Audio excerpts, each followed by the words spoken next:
Hi everybody, welcome. On the 11th, 12th December, we have a full moon at 19 degrees and 51 minutes of Gemini. Gemini, a mutable sign. And Gemini has to do with change. A full moon may bring to a head something that you might need or want to change in your life. We have a Tsquare going on between the Sun and Moon. Sun is in Sagittarius, Moon in Gemini, and the apex of the Tsquare is Neptune in Pisces. So what I'm reminded of here, when we're talking of change, that the sages, the Kabbalistic sages, used to say, if you're really stuck in your life and things are just not going, everything you touch is not working for you, there are three things you can do. One, with the Sun in Sagittarius, you can change location. You could travel somewhere else, be somewhere else. And there's a whole subject of astrocartography around the best place for you to live. Then we've got the Moon in Gemini, words, names. Second thing, change your name. Changing somebody's name. And I know it because I've just done it. I changed my name from Barbara to Baracha, which means blessing. And I'm so happy with this new name. And it's changed so many things. Just one example would be that I haven't really been in a relationship or even dated anyone for a very long time. And no sooner have I changed my name, I met this really nice guy, and we've been meeting. I'm not saying it's going to anything more serious, although I think that he might like that, but I need to be free. So Gemini needs that freedom energy. But it's changed something in the dynamic of how I'm relating to people. All kinds of things change when you change your name. So location, name, and the third thing, Neptune in Pisces, pray, the power of prayer. And Neptune is especially strong because it's in its rulership.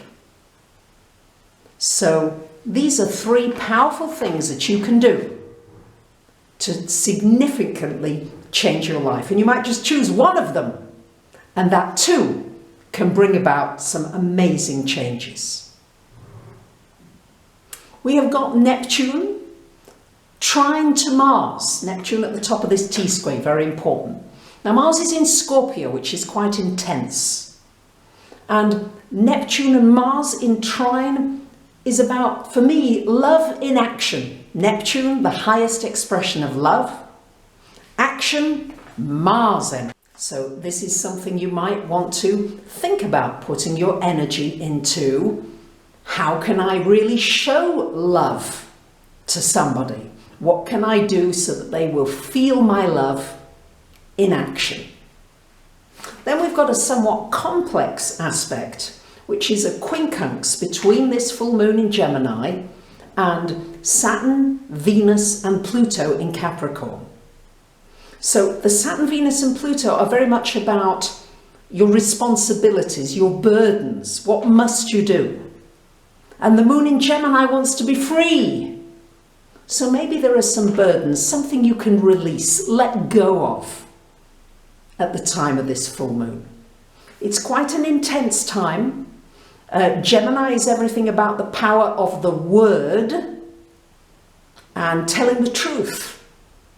And it might be with the Mars in Scorpio energy that you really need to speak up. Something may come to a head. Happened for me very recently. I was going to rent a place to live in, and I brought the cash in all good faith. And then 24 hours later, I realized that the people who had said they were renting the apartment were actually not telling me the truth. And I asked for my money back, the deposit money. And they fought with me. They wanted to keep 90% of it. And I thought, wow, this is amazing within 24 hours. And I really had to go beyond being a nicey Libra to really say, no, Mars is in Scorpio. Hey, what you're doing, guys, is not right. It's not okay. And after a lot of sweating and a bit of heartache, I got my full refund. So what do you need to maybe push for, disturb the peace a little, in order to bring about that which is truthful and honest and just? So I'm travelling, which is very significant of the sun being in Sag and moon in Gemini at the moment. So I don't have any pictures, but I do have a bookcase at the back of me because Gemini rules books and studying and learning. So I wish you a wonderful full moon in Gemini. And right now it is love from Jerusalem.